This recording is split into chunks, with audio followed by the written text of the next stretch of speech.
प्रकार से देश के नौजवानों को आतंकवाद से जोड़ने का काम किया जा रहा है, जिस प्रकार से नशा उनके बीच में फैलाया जा रहा है, नशे का कारोबार बड़ा हो रहा है, उससे अगर मुक्ति पानी है तो नौजवानों को धर्म से जोड़ना होगा, नौजवानों को गुरुद्वारा जोड़ना होगा, दरगाह जोड़ना होगा, चर्च से जोड़ना होगा, उनको ऐसे अच्छे कामों में लगाना होगा।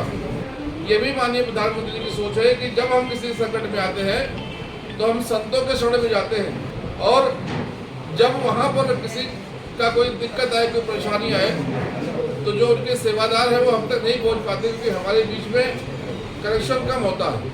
तो ये भी वजह है कि हम देश भर के जो संत हैं, जो सूफी हैं, उनको जोड़ने का काम कर रहे हैं। उसके भी एक कार्यक्रम में यहाँ पर हम आए थे। आज एक बहुत सुंदर कार्यक्रम हुआ, चर्चा हुई, एक बहुत अच्छा वातावरण बना। उसी प्रकार से माननीय प्रधानमंत्री श्री नरेंद्र मोदी जी के कार्यकाल को 9 साल पूरे हो गए।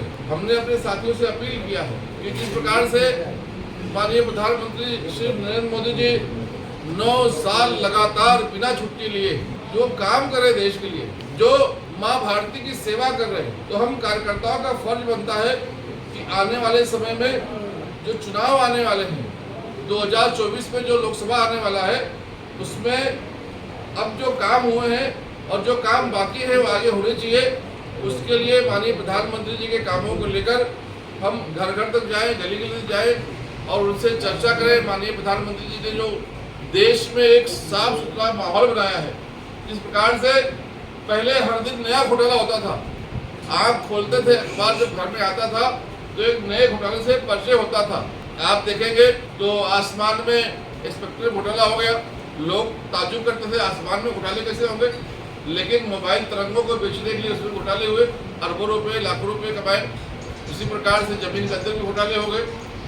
आज के जो युवा है, जो उस वक्त छोटे थे, आज उनसे जब चर्चा किया जाता है तो बोलते हैं जमीन घोटाला क्या होता है, तो नीचे कोयला के रूप में घोटाला किया, यानी हर दिन एक नया घोटाला हुआ। आज कोई भी छोटे से छोटा कार्यकर्ता, चाहे वो गरीब किसान का बेटा हो, चाहे गरीब मजदूर का बेटा हो, चाहे गांव का बेटा हो, कोई भी छोटा से छोटा कार्यकर्ता राजनीति में अगर इच्छा शक्ति रखता काम करने का, मेहनती है, ईमानदार है, निष्ठावान है, तो राजनीति में आके काम करके वो तरक्की पा सकता है। ये भी एक बहुत बड़ा बदलाव माननीय प्रधानमंत्री जी ने किया है। आज देखेंगे तो भारतीय जो लोग हैं उनका जो विदेशों में सम्मान हुआ है। आज आप देखेंगे जिस प्रकार से जब कोरोना की महामारी आई तो दुनिया में जो मुल्क थे, जो अपने आप को विकसित देश समझते थे, चाहे अमेरिका हो चाहे चाइना हो, ये भारत के तरफ एक बहुत हंसी वाले नजर से देखते थे कि अब भारत का क्या होगा। लेकिन माननीय प्रधानमंत्री श्री नरेंद्र मोदी जी ने अपने कुशल नेतृत्व से जिस प्रकार से कोरोना जैसी महामारी से हम सबको उबारा, फिर से देश को पटरी पे लाया, 2 वैक्सीन हमें अपने समय सीमा के अंदर बना कर दी। ये तो हमको ये भी याद होगा कि किस प्रकार से पहले जब चेचक का बीमारी आया था, पोलियो की बीमारी आई थी, 60 साल लग गए थे वैक्सीन आने में हमारे पास। जब सबको वैक्सीन लग गए तब भारत के पास वैक्सीन आया था। लेकिन प्रधानमंत्री जी ने ना 140 करोड़ भारतीयों को 2 डोज लगवाए, बल्कि 25 देशों को भी मदद करने का काम किया। एक लंबा इतिहास है प्रधानमंत्री श्री नरेंद्र मोदी जी के कामों का। इन सब कामों को लेकर हम जो कार्यकर्ता है वो लोगों के बीच में जाए।